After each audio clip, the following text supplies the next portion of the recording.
the teaching. To begin with, we will have some kirtan. Namo Vishnu Krishna Krishna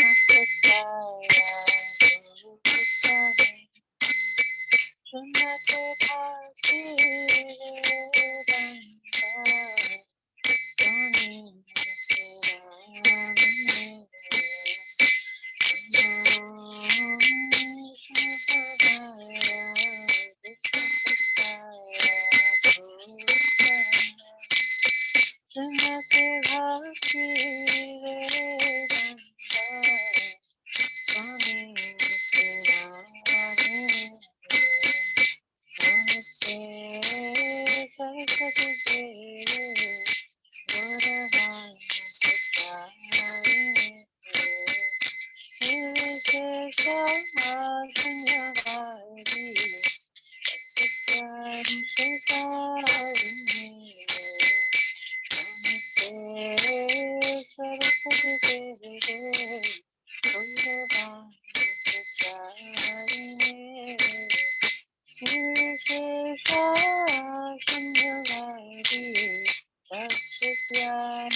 Srimati Bhakti So again, thank you all so much for joining us. Our discussions on teachings of Lord Buddha. So begin prayer. Om Gyan Tasya Gyananjana Shalakaya Chakshura Pitatmina Shri Guru Shri Chaitanya Manopishtam Sarvadam Yen Rupade Swami Rupadam Dati Swapadam Nama Om Vishnu Krishna Shri Bhaktivedanta Swami Namaste Saraswati Devi Charini Nirvishesha Shuddhikari Paschati Veshkari. So thank you all so much for joining us. The book that we're discussing is Teachings of Lord Chaitanya. It's a wonderful work by Srila Prabhupada that's based on the Chaitanya Charitamrita. This is a biography of Lord Chaitanya, not the book by Srila Krishnadas.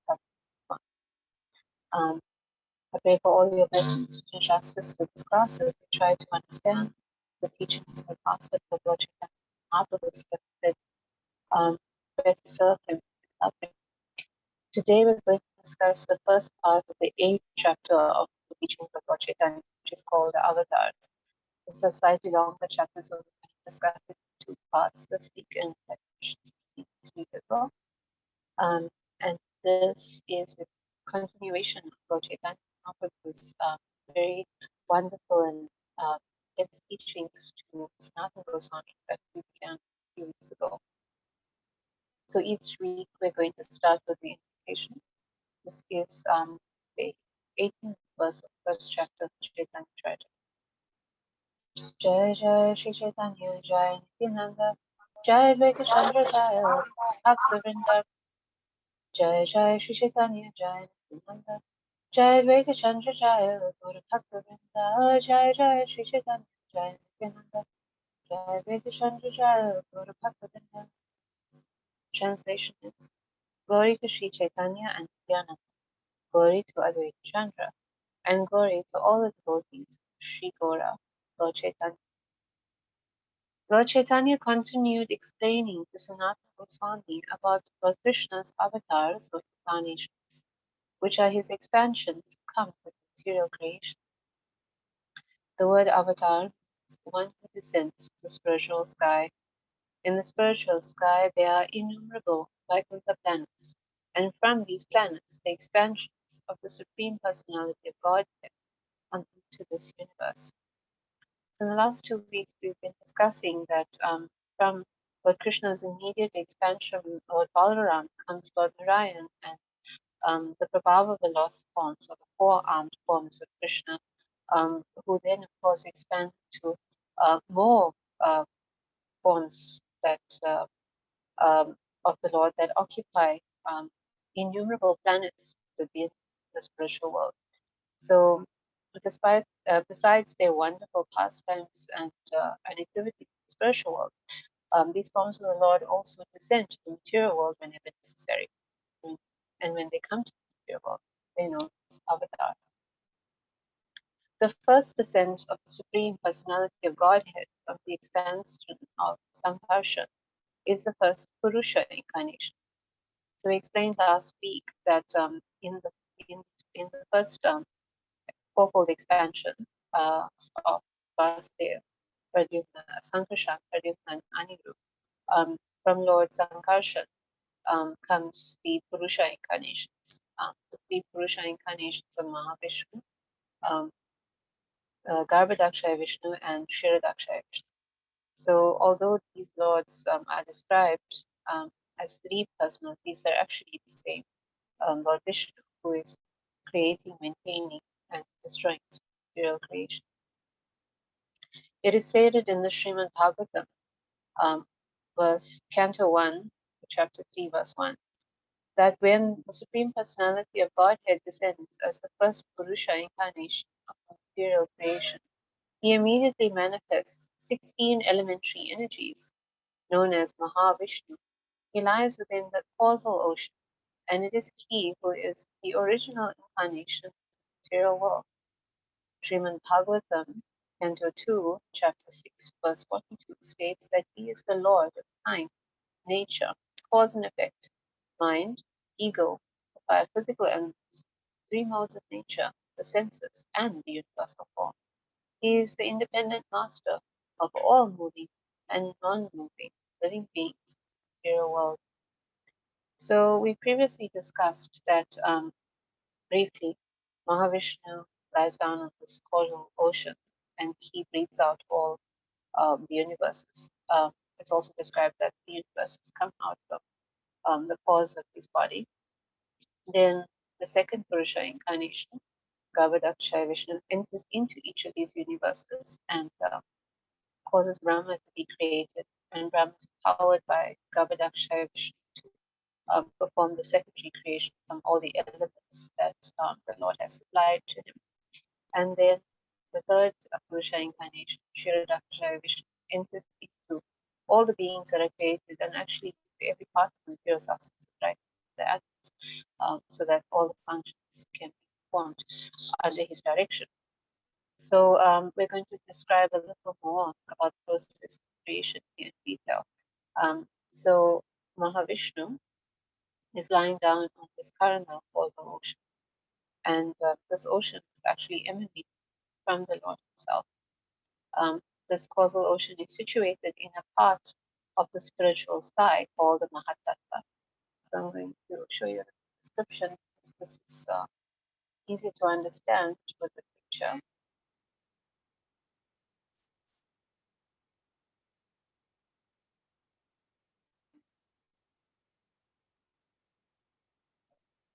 So this is a representation of what the spiritual world looks like, so we can understand. So of course, the highest planet is Krishna's planet, Goloka Vrindavan, and around we see all these innumerable Vaikuntha planets where the Lord's various expansions are residing. So in one corner of this spiritual sky, which is also referred to as the Brahmajyoti, because we know that the Brahmajyoti is effulgence that emanates from Krishna, and thus this effulgence is constituting this entire spiritual sky that all the planets of the spiritual world are existing in. So in one corner of this Brahmajyoti is represented in this picture on the bottom right hand side.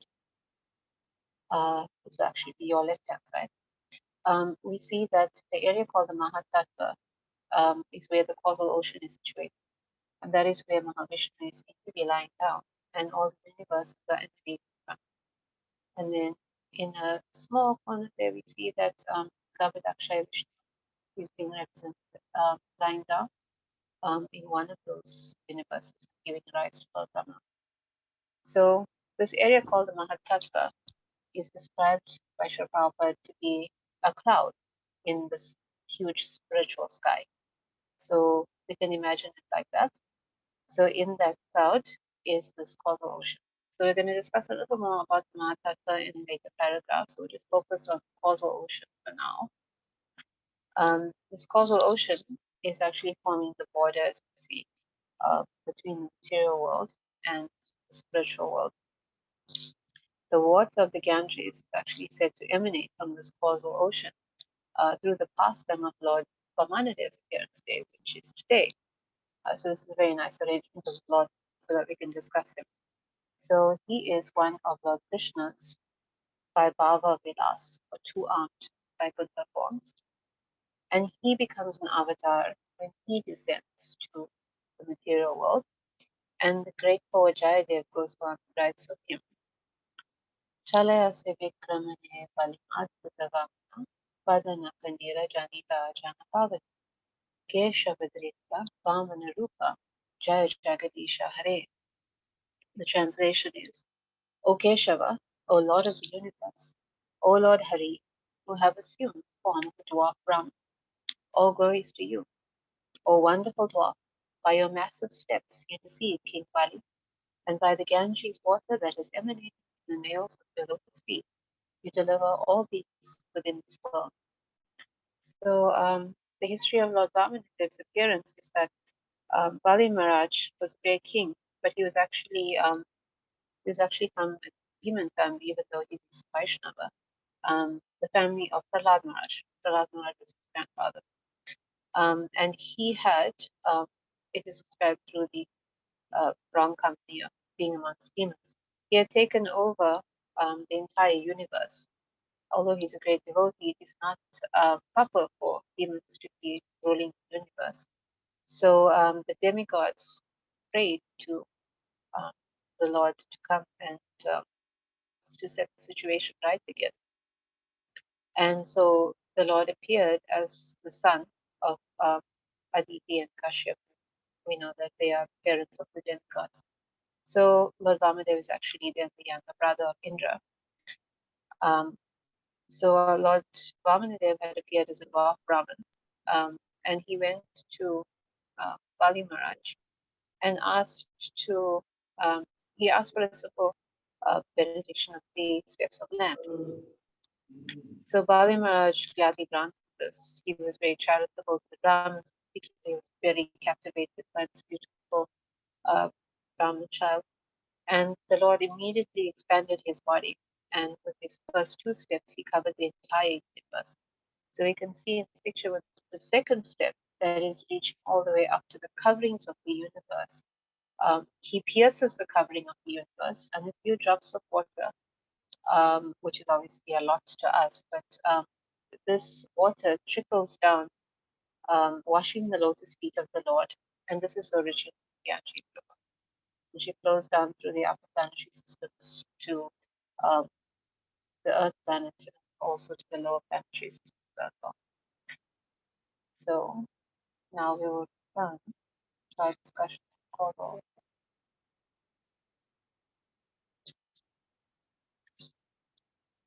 So Mahavishnu is lying down on this causal ocean, and from that area, that Mahatattva around it, we have 16 elements that are actually in a dormant or unmanifest form that the Lord then manifests. These 16 elements are given as the 5 gross elements: earth, water, fire, air, ether, and the 11 working senses, the Shlokava called. So these senses that we know of are the first 5: the eyes, the ears, the nose, the tongue, and the skin. But in addition, Prabhupada explains that we also have um, additional working senses, which are the voice, the hands, the legs, the anus, the genitals. So altogether, these elements and senses are actually what all things are going to come from, under great um, the control of the Lord and the other forces that we're going to discuss that come into play. And although they may appear to be dormant in the Mahatattva, they don't come in there by themselves. Everything is emanating from the Lord. The atheist would have everyone believe that all the elements of creation are already just existing within material nature, but everything, entire material nature, everything in spiritual nature, everything is coming from the Supreme Lord. He is the supreme cause of all causes. Similarly, these energies can also only be activated by the Supreme Lord as well. The influence of material nature cannot reach beyond the Viraja or causal ocean, as confirmed in Srimad Bhagavatam, Canto 2, Chapter 9, Text 10. Neither the modes of material nature, that is, goodness, passion, and ignorance, nor material time have any influence on Vaikuntha planets. On those planets, the liberated associates of Krishna live eternally, and they are worshipped by both the demigods and the demons. So when all these 16 elements are activated by Mahavishnu, the living entities are also injected into this Mahatattva by the glance of Mahavishnu. And along with them enters time. And when the time factor contacts the 3 modes of material nature within Mahatattva, then all the activities of the living entities begin. Because under the influence of time in the Mahatattva, all these elements that we've discussed, gross elements, senses, can all combine together to form the different bodies that the living entities will now inhabit according to their past karmas, previous creation. So this is all happening under the control of the Lord, because he expands into all these elements to actually get them moving. This is all described in the third canto of Srimad Bhagavatam. But although these forces seem so great within the material world, time, karma, three modes of material nature, they can never go beyond the borders of the causal ocean to the spiritual world. In the spiritual world, everything is eternal, never comes under the influence of time. Nobody suffers from anything like karma, and of course, um, no, there's no influence of the three modes of material nature. Everything is completely transcendental. Material nature acts in two capacities, as Maya and Pradhan. Maya is the direct cause, and Pradhan refers to the elements of the material manifestation. When the first Purusha avatar, Mahavishnu, glances over material nature becomes agitated, and the Purusha avatar thus impregnates matter with the living entities. Simply by the glance of Mahavishnu, consciousness is created, and this consciousness is known as the Mahatattva. So these are the more complicated terms I might try and explain. So there's some concepts related to the material nature. Um, this is Maya is like the broad cause, but it's divided into the Mahatattva, the Prakriti, and the Pradhan. So um, we'll describe these terms. The Pradhan is matter in its unmanifested and undifferentiated state. So what this basically means that once everything has been destroyed at the end of the previous creation, we discussed before that Vishnu breathes in and everything is absorbed back into him, then all the elements of material creation go into a dormant state. So it's basically that although they can't be seen and although they're not existing as they did before, the potential for them is still existing within this area that will in future be called the Mahatattva. Right? This is when it's called Pradhan. So we can imagine it as a potential area, even though nothing is quite obviously existing there. Then the Prakriti is matter in its manifested and undifferentiated state. So this means that when the Pradhan is, we could say, woken up a little bit, when creation is ready to happen because the Lord wills it, because everything happens by the will of the Lord, then the Prakriti becomes manifested as this cloud of creation, although it isn't differentiated yet to all the shapes and forms. So this must happen by the glance of the Lord over it. And when this happens, then this Mahatattva happens. The Mahatattva is now manifested like Prakriti, but it is also differentiated into different forms. All the elements are coming into play in all their capacities.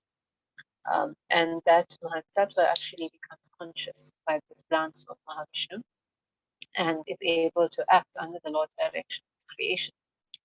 So that may have sounded a bit complicated. Are there any questions up to this point?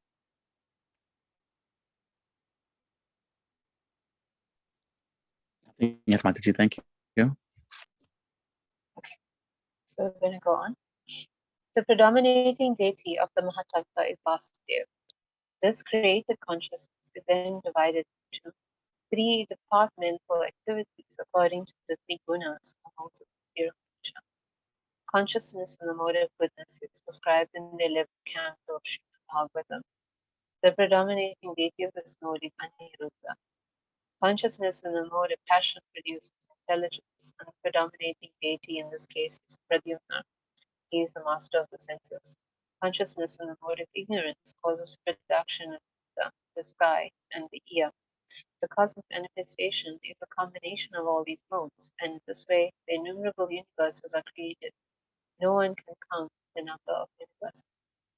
So once again, we can see how everything within creation is actually under control. Because people can't see the Lord, they just assume that the material nature is acting independently, but the material nature is never independent.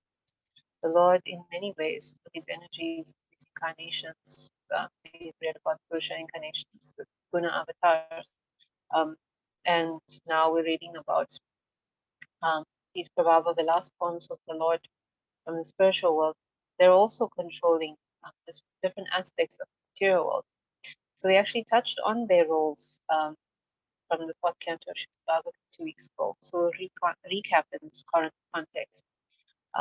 Lord Vasudeva is the presiding deity of this consciousness that is now existing in this Mahatattva that Mahavishnu has woken up. And when this consciousness comes in contact with these three modes, then the different subtle elements are formed. So we've already discussed that Mahavishnu has created the gross elements amongst 16 elements initially described. So now the subtle elements are also coming to being.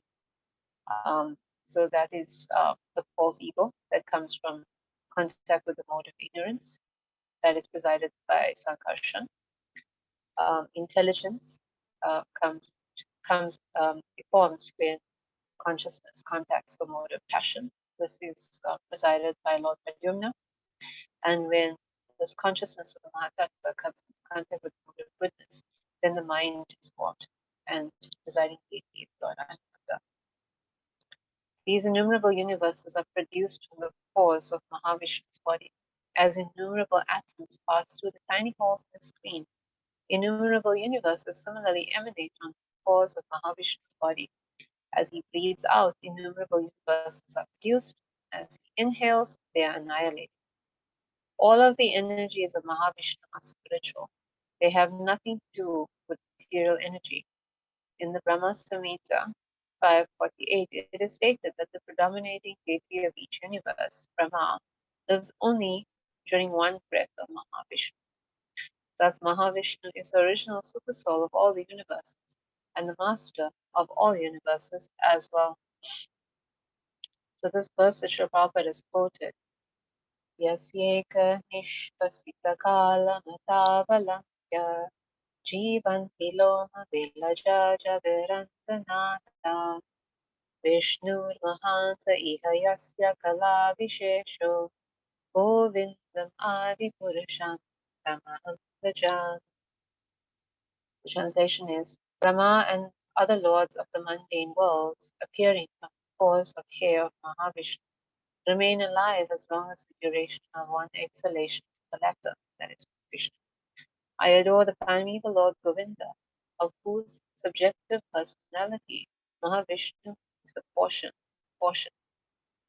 So we can see from this that people are generally only aware of the existence of the demigods and the greatness of the demigods.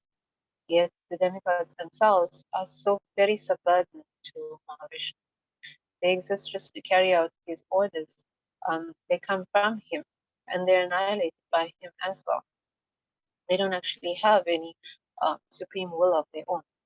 And yet, even though Mahavishnu, being so powerful, is the Lord of Lords, being the Lord of every apparent Lord in his creation, from us, the apparent human lords on this planet, to the great demigod lords in the heavenly planets, still Mahavishnu himself is an expansion of Krishna. So we explained before that he is expanded from Sankarshan, and Sankarshan is expanded from Lord Balaram. So Lord Balaram is also expanded from Krishna. So Krishna is therefore the supreme Lord of all. The second Vishnu incarnation, Garbhodakashaya Vishnu, enters each and every universe, spreads perspiration from his body, and lies down on that water. From his navel grows the stem of a lotus flower, and on that lotus flower, the first creature, Brahma, is born. Within the stem of that lotus flower are the 14 divisions of planetary systems, which are created by Brahma. In the form of Garbhodakashaya Vishnu, the Lord maintains each universe and tends to its needs. Although he is within each material universe, the influence of the material energy cannot touch him.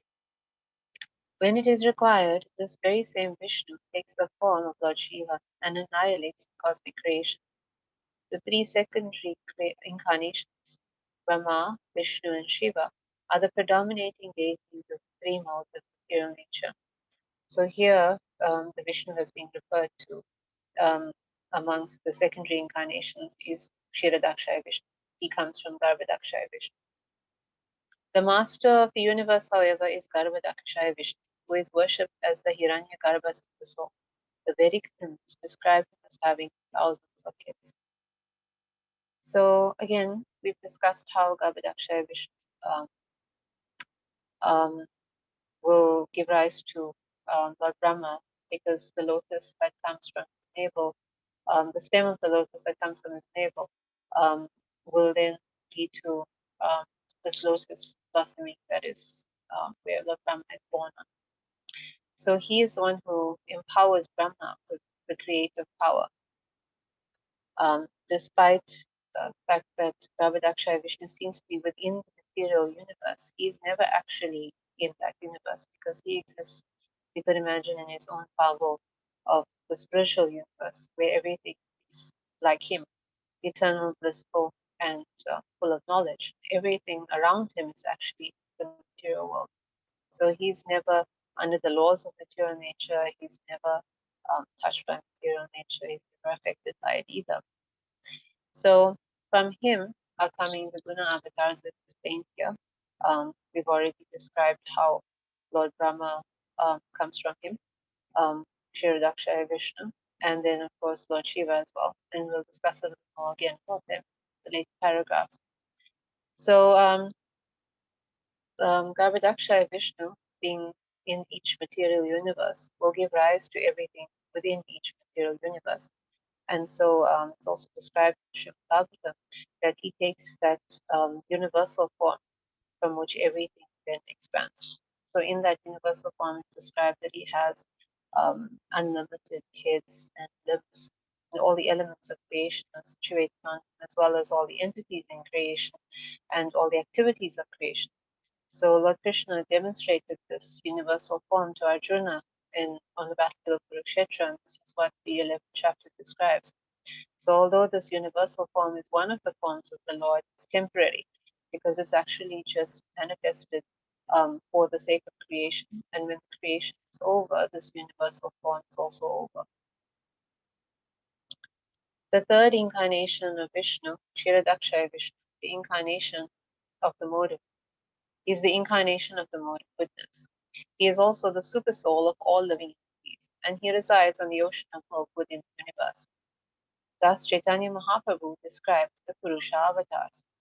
So the third of the Purusha avatars is Kshirodaksha Vishnu. And again, to recap, Mahavishnu has caused the entire creation to exist. Garbhadaksha Vishnu has entered into that creation and created everything within each universe, and Kshirodaksha Vishnu has entered into everything in the universes. He's also situated within the hearts of all the living entities as the super soul of Paramatma. But in addition to that, he's also existing in his own spiritual planet within the material world. So this planet is called Shvetadvip, and this is where the ocean of milk is situated, where the Lord is lying down on Sheshnag with his young consort Lakshmi Devi. So this planet, although existing within the material world, just like with Garbhadaksha Vishnu, is completely spiritual, and it can't actually be accessed by anybody simply from the material world. So we recall from the past time of Krishna's appearance that when demigods were very much harassed by the demonic elements on the earth, and they went to pray to Mahavishnu, Kshirodaksha Vishnu, led by um, Lord Brahma. It was actually to Shvetadvip that they went. But the demigods, they're not qualified yet to enter into the spiritual world, even though, again, like I said, Shvetadvip is in the material world. It's actually the spiritual world. It's a full Vaikuntha planet that is eternally existing. If the material world is destroyed, Shvetadvip still remains. So they can't actually enter into it. And it is described that they were on the shore of the ocean. And this is how they prayed to the Lord. They actually couldn't see him either. So there's a picture that describes how they're on the shore, and Brahma is in meditation, receiving the message of the Lord, because they actually can't see him. And this is how they were informed that he would appear as the eighth son of Devi, and that they should all be born in the family of the others and other associated dynasties to assist the Lord in his pastime. Lord Chaitanya next described the Leela avatars or pastime incarnations. And of these, the Lord pointed out that there is no limit. Still, he describes some of them. For example, Matsya, Kurma, Raghunath, Nrsimha, Vamana, and Varaha. So in some of our classes up to now, we've discussed some of these wonderful forms of the Lord, like Lord Nrsimhadev, Lord Ram, Lord Vrahadev. Today we touched on the wonderful pastimes of Lord Vamanadev. Krishna willing, we might get more transcendental opportunities future to discuss more of them. But for the sake of the class, we'll just continue with the rest of Lord Chaitanya's teachings in this chapter. As far as the guna avatars or qualitative incarnations of Vishnu are concerned, there are three: Brahma, Vishnu, and Shiva. Brahma is one of the living entities, but due to his devotional service, he is very powerful. This primal living entity, master of the mode of material passion, is directly empowered by Garbhodakashaya Vishnu to create innumerable living organisms. In the Brahma Samhita 549, Brahma is likened to a valuable jewel influenced by the rays of the sun, and the Supreme Lord Garbhodakashaya Vishnu is likened to the sun. If in some kalpa there is no suitable living entity who can act in Brahma's capacity, Garbhodakashaya Vishnu himself becomes Brahma and acts accordingly. So we discussed a little bit about Lord Brahma before. He's actually a very powerful jiva. At previous creation, he was the most powerful jiva by dint of his devotional service, his great piety. So when creation comes around again, he's given the post of Brahma. He is born from the lotus on that sprouts from Lord Vishnu's navel. And Srila Prabhupada has also said that when the living entities fall from the spiritual world, they're given the opportunity to be Brahma. They can understand why. Coming from the spiritual world, they're obviously um, not, they're very pious, highly pious, not having any past karmas or anything negative in their personalities. And then from there, they may fall further into the material world. So, despite Lord Brahma being so elevated, he still needs to be empowered for this massive task of being the secondary creator. So we see that once he appears, he does tapasya and he receives enlightenment by the Lord in order to begin his task of creation. So besides his function in creation, he's also in charge of the material mode of passion. And sometimes we hear in the material world that someone is very creative, has passion for their art. So we see the correlation between this mode and creativity. And as we said last week, actually, this role of Brahma is a post. A jiva will take on this post when they are qualified. But if there's no suitable qualified jiva, no one who is so pious and advanced in devotional service, then the Lord himself will expand into that post. Then he is a direct incarnation. But usually this powerful jiva is a Shakti Avesh avatar when they become Lord Brahma. Similarly, by expanding himself as Lord Shiva, the Supreme Lord is engaged when there is a need to annihilate the universe. Lord Shiva, in association with Maya, has many forms, which are generally numbered at 11. Lord Shiva is not one of the living entities. He is more or less Krishna himself. The example of milk and yogurt is often given in this regard.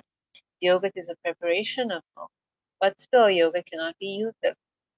Similarly, Lord Shiva is an expansion of Krishna, but he cannot act like Krishna. Nor can we derive the spiritual respiration from Lord Shiva that we derive from Krishna. The essential difference is that Lord Shiva has a connection with material nature, but Vishnu or Krishna has nothing to do with material nature. So, as Sri Prabhupada is explaining here from Lord Chaitanya's explanations, Lord Shiva is not in the Jiva category like Lord Brahma, nor is he in the Vishnu Tattva category like Lord Vishnu, Lord Brahmanadev, and any of the other incarnations, expansions of the Lord. He is in his own special category called Shiva Tattva. And this is because, although he is an expansion of the Lord, the salient difference between him and all the other expansions of the Lord who are in the Vishnu Tattva category is that the Vishnu Tattva is never coming in contact with material nature. They're completely transcendental.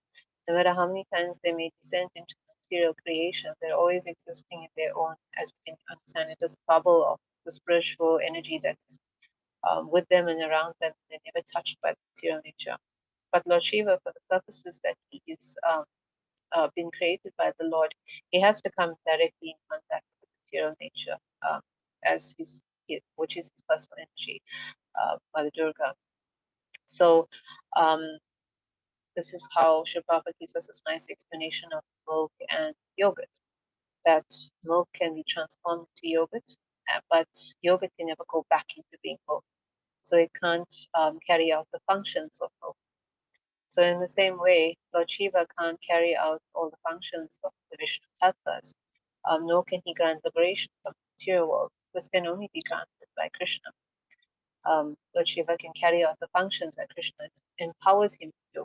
So he rules the mode of ignorance, where he shows a lot of compassion to those who are very deep in ignorance. We know that he's the favorite deity of the demons in particular. There's no one else who is as compassionate as Lord Shiva to take care of them, listen to their prayers, grant their benedictions. He is also the shelter for ghosts, disembodied spirits of governments and such. And he is a very, very dear devotee, described as the greatest Vaishnava Bhagavatam. He is one of the leaders of the Sampradayas, the Rudra Sampradaya, and he is always chanting the holy names of his Lord. The Vishnu Incarnation, although master of the modes of goodness within each universe, is in no way in touch with the influence of material nature. Although Vishnu is equal to Krishna, Vishnu is the original source.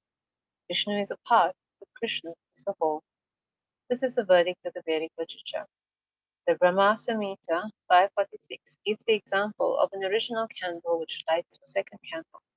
Although the candles are of equal power, one is still accepted as original, and the other is said to be kindled from the original. The Vishnu expansion is like the second candle. He is as powerful as Krishna, but the original Vishnu is Krishna. Brahma and Lord Shiva are obedient servants of the Supreme Lord, and the Supreme Lord as Vishnu is an expansion of Krishna. So here Srila Prabhupada is explaining from the teachings of Lord Chaitanya Sanatana Goswami that Kshiradakshaya Vishnu has taken charge of the mode of goodness. So even though the Lord is in charge of this mode, he is again not ever touched by this mode because this mode is still a material mode. The reason the Lord so mercifully takes charge of the mode of goodness is that the mode of goodness is actually the stepping stone to the mode of transcendental goodness. And this mode of transcendental goodness is actually spiritual. So the living entities are guided in the material mode of goodness by Lord Vishnu so that they can actually attain the transcendental mode. So in this transcendental mode, then this is where the Lord is actually in contact. So Lord Brahma and Lord Shiva, thus we see, are actually coming in touch with the modes. At sometimes they are actually in control. They are controlled by the modes, but Lord Vishnu is always above it. So unlike what the common teachings of Hinduism are, that Brahma, Vishnu, and Shiva are equal in their capacities as creator, preserver, or maintainer, and destroyer, we can understand from all our teachings today that there's no equality between these two. That Lord Shiva and Lord Brahma are always the eternal servants of Lord Vishnu, and Lord Vishnu himself is actually an emanation of Krishna. So he is not higher than Krishna also.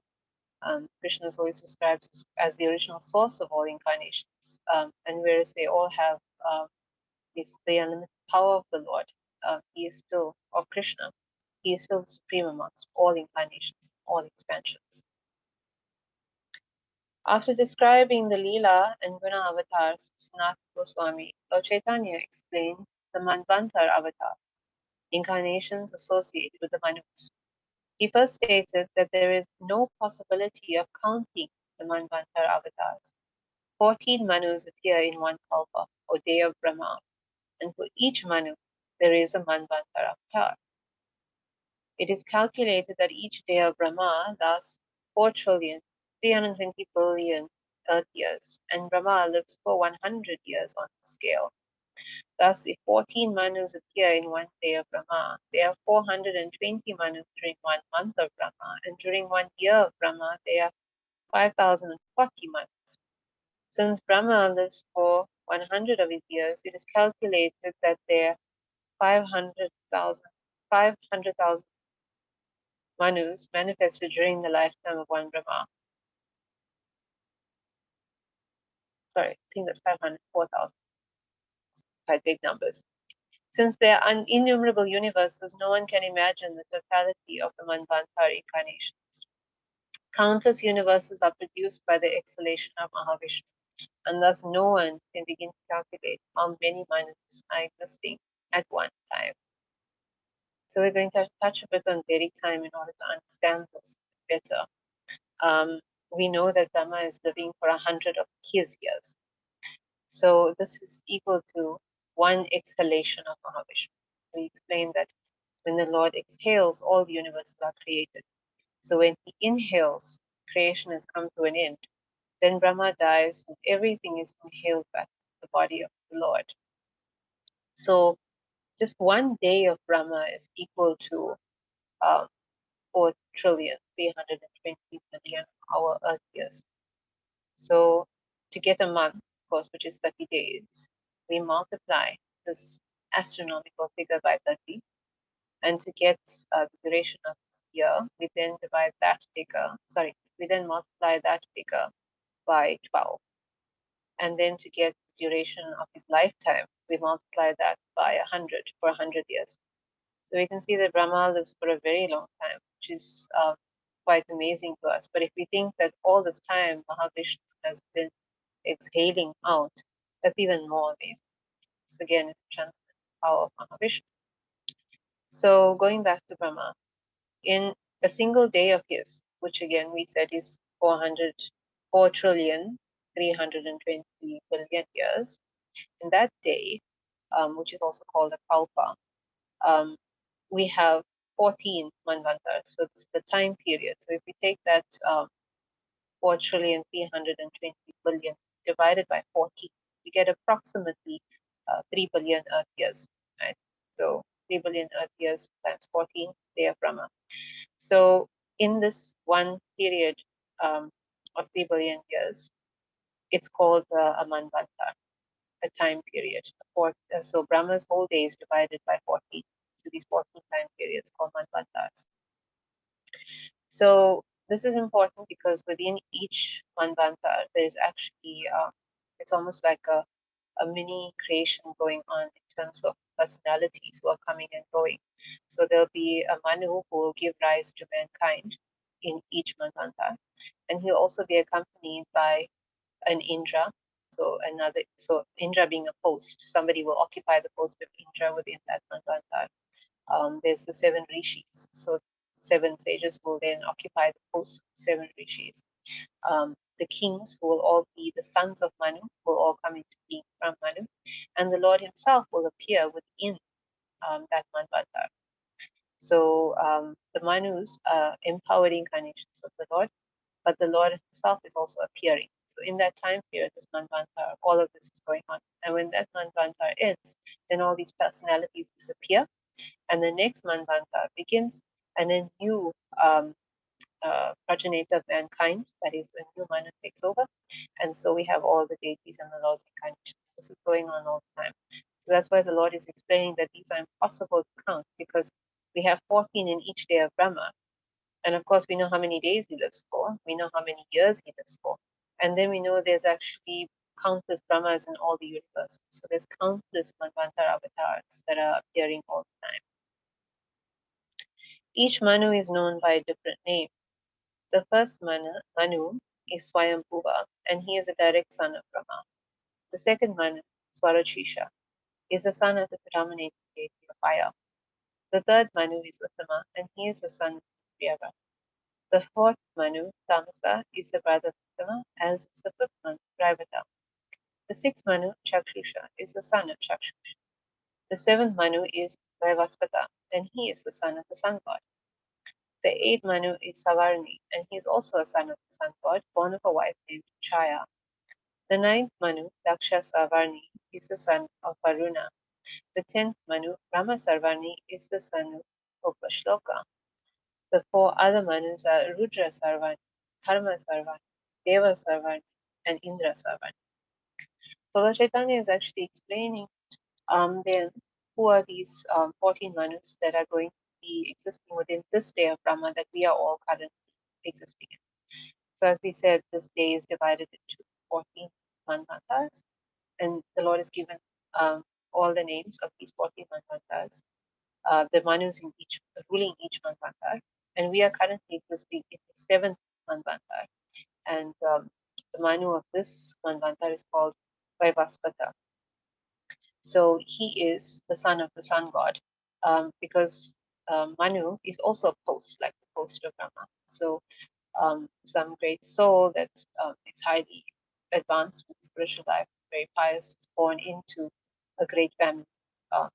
In this case, the son of the sun god. But as we've read, it could also be the son of Varuna, the son of Agni, the son of Brahma directly. So all these elevated personalities then become the Manus of that era. So you remember in Bhagavad Gita, chapter 4, text 1, Krishna tells Arjuna that he instructed science of Bhagavad Gita to Vivasvan, who is the current sun god, and that Vivasvan instructed it to be son Manu, who instructed it to be son Ikshvaku. So the Manu that the Lord is referring to is our Manu. Vivasvan being sun god, his son is called Vaivaspata Manu. So just like we'd say, you have a president of a country, the title is president, so it's a role, and then you have the name of the president which follows. So South Africa, it's President Ramaphosa. President is the post, and Ramaphosa is his name. So we have Vaivaspata, who is the name of the Manu, and Manu is the post, Vaivaspata Manu. So these Manus are very, very powerful personalities. They have to be extremely spiritually advanced in order to be the progenitors of mankind, because they carry the responsibility to give rise to the line of saintly kings who are going to receive the Lord's instructions and transmit it. And they also write the laws of mankind that everyone is meant to follow. These laws are recorded in the important scripture called the Manu Samhita. So because they're occupying such a powerful post, they're described in the Srimad Bhagavatam as being empowered incarnations, but also within their time period of Manvantar, the Lord appears as well. So they are, of course, Shakti Avesh avatars, and the Lord appears directly within the Manvantar as Manvantar avatar. And it's been described, for example, that Lord Brahmanadev appeared both as a Leela avatar and as a Manvantar avatar. So thank you all so much for your kind attention. As we said, this is a bit of a longer chapter, so it's going to be discussed in two parts. We discussed the first part this week, and we'll discuss the second part of this 8th chapter next week. So please do join us. Gaura ki jai, Shri Prabhupada ki jai. Are there any questions? Hare Krishna Maharaj, thank you for the wonderful class. Hare Krishna Prabhu, thank you so much for the service. Mataji, Navakishore Mataji will share some realizations. Mataji, welcome. Okay. Hare Krishna Mataji, Hare Krishna Prabhuji. Dandavat Pranam. Hare Krishna. Hare Krishna Mataji. I was just saying, like all the Lila Avtara you said, it was very nice, and I was also listening about Satyavesh Avtara and all, and from that, like I was also thinking that all the living entities come from the Garbhodaksha Vishnu, and Lord Brahma also came from there, and Lord Shiva also. And Lord Shiva was like Shankarshana's part and parcel of the personality, and he is like he is in the mode of darkness, so he is what you call that. He is in a tamoguna, so he is taking life of people like Lord Vishnu is giving us life, and Lord Brahma is creator. So I was just thinking, whenever the demigods are in a trouble with demons like Ravana and Hiranyakashipu and like them, so they can't help demigods, or they go to Lord Shiva, Lord Brahma, they can't help. So they all of them have to go Lord Shiva, Lord Vishnu, sorry, Lord Supreme Personality of Godhead. So whenever they are in the trouble of with the demons, nobody can help them except Supreme Personality of Godhead. So we have to understand that Supreme Personality of Godhead. We have to pray, and from Lord Chaitanya also, I realized that Nothing can be much more than Sankirtana Mahayagna. There is no Ashwamekh Yagya also greater than Sankirtana Mahayagya. So we have to chant and listen and hearing our Mahamantra. That is the best in this Kali Yuga, Mataji. Hearing and chanting the holy name of the Lord. I was realizing that from all of these discussions, but it was very nice chapter. I like to hear again also. Thank you very much, Mataji. Hare Krishna. Thank you, Mansi. Thank you so much. Are there any other questions or comments? Realization?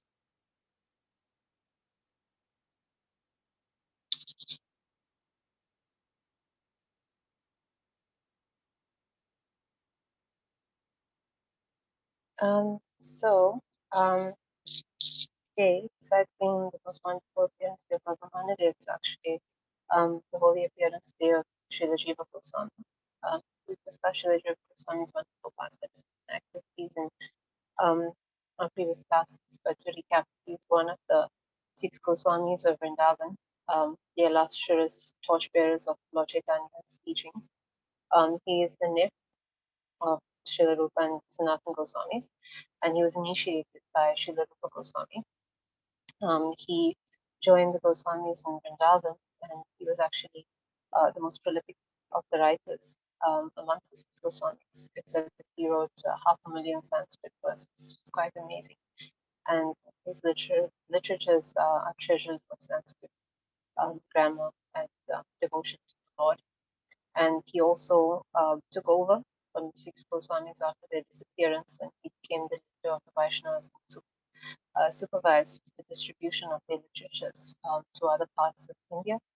He also had very illustrious students of his own. We know about the wonderful second generation of Shamananda Pandit, Narottam Das Thakur, and Srinivasacharya that were all trained under him in his school, and who became great powerful preachers across the east of India.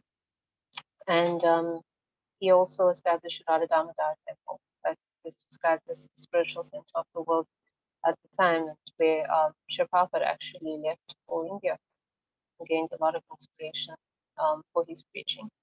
And of course, Srila Jiva Goswami was very welcoming to all kinds of Vaishnava travelers to the holy town, like Nityananda Prabhu's Shakti Janava Devi.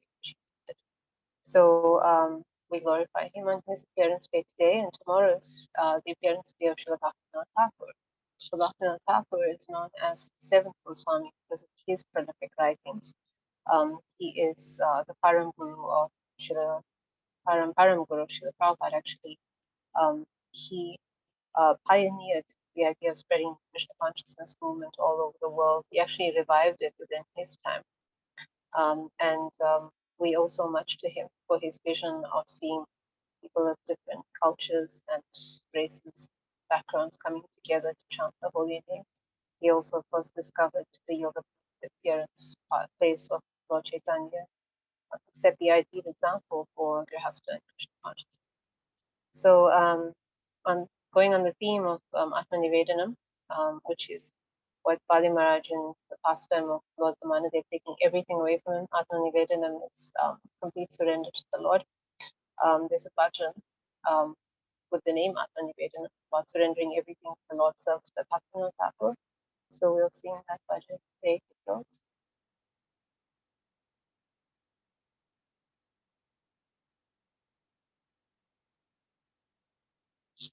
Also called Jnanasadeha Viru after the first line.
Mind, body, and family, whatever may be mine, I have surrendered at your feet, O you, son Nanda.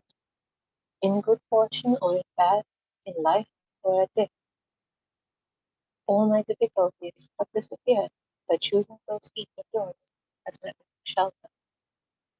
Slay me or protect me as you wish, for you are the first of the eternal servant. If it is your will that I be born again, then may it be in form of a devotee. May I be born again even as a worm, so long as I may remain in devotee. I have no desire to be born as a Brahma, averse to you. I yearn for the company of that devotee who is completely devoid of all desire for worldly enjoyment or liberation. Father, mother, lover, son, lord, protector, and husband, you are everything. Thakur Bhaktivinoda says, O Kanha, please hear me. O Lord of heart, you are my life and soul.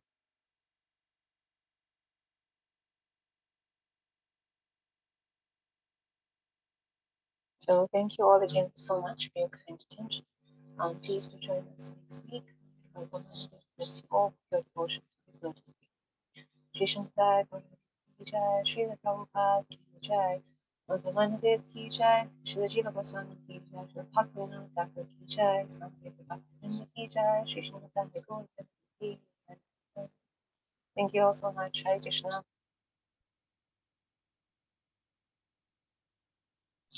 Hare Krishna.